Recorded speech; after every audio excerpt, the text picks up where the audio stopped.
بسم اللہ الرحمن الرحیم۔ آج کی حدیث میری کہانی ٹی وی MK TV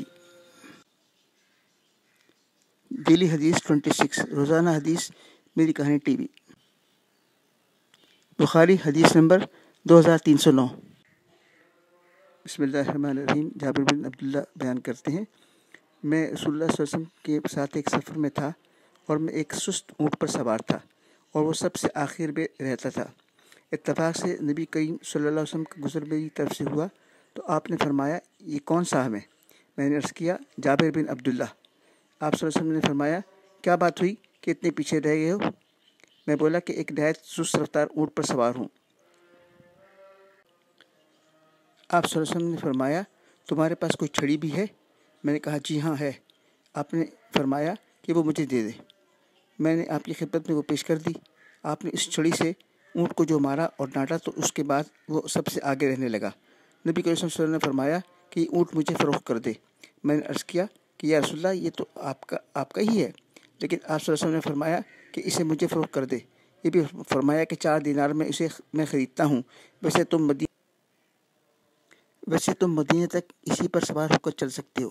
پھر جب مدینے کے قریب ہم پہنچے تو میں دوسری طرف جانے لگا۔ آپ صلی اللہ علیہ وسلم نے دریافت فرمایا کہ کہاں جا رہے ہو؟ میں نے عرض کیا کہ میں نے ایک بیوہ عورت سے شادی کر لی ہے۔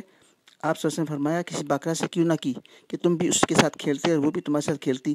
میں نے عرض کیا کہ والد شہادت پا چکے ہیں اور گھر میں کئی بہنیں ہیں، اس لیے میں نے سوچا کہ کسی ایسی خاتون سے شادی کروں جو بیوہ اور تجربہ کار ہو۔ آپ صلی اللہ علیہ وسلم نے فرمایا، پھر تو ٹھیک ہے۔ پھر مدینہ پہنچنے کے بعد آپ صلی اللہ علیہ وسلم نے فرمایا کہ بلال ان کی قیمت ادا کر دو اور کچھ بڑھا کر دے دو۔ چنانچہ انہوں نے 4 دینار بھی دیے اور فالتو ایک قیراط بھی دیا۔ جابر کہتے ہیں کہ نبی صلی اللہ علیہ وسلم کا یہ انعام میں اپنے سے کبھی جدا نہیں کرتا۔ چنانچہ نبی کریم صلی اللہ علیہ وسلم کا وہ قیراط جابر ہمیشہ اپنی تھیلی میں محفوظ رکھا کرتے تھے۔ میری کہانی ٹی وی MK TV۔ آپ نے حدیث سن لی، آپ اپنے کمنٹس دیجیے، سبسکرائب کیجیے، لائک کیجیے اور شیئر کیجیے۔ شکریہ۔ میری کہانی ٹی وی YouTube کا ایک تحقیق پسند چینل ہے۔ ہماری حوصلہ افزائی کے لیے اس پر اپنے اشتہارات دیجیے۔ ہم ترقی کریں گے تو آپ بھی مقبول ہو جائیں گے۔ اب میری کہانی ٹی وی پریزنٹیشن، میری کہانی ٹی وی کی پیشکش۔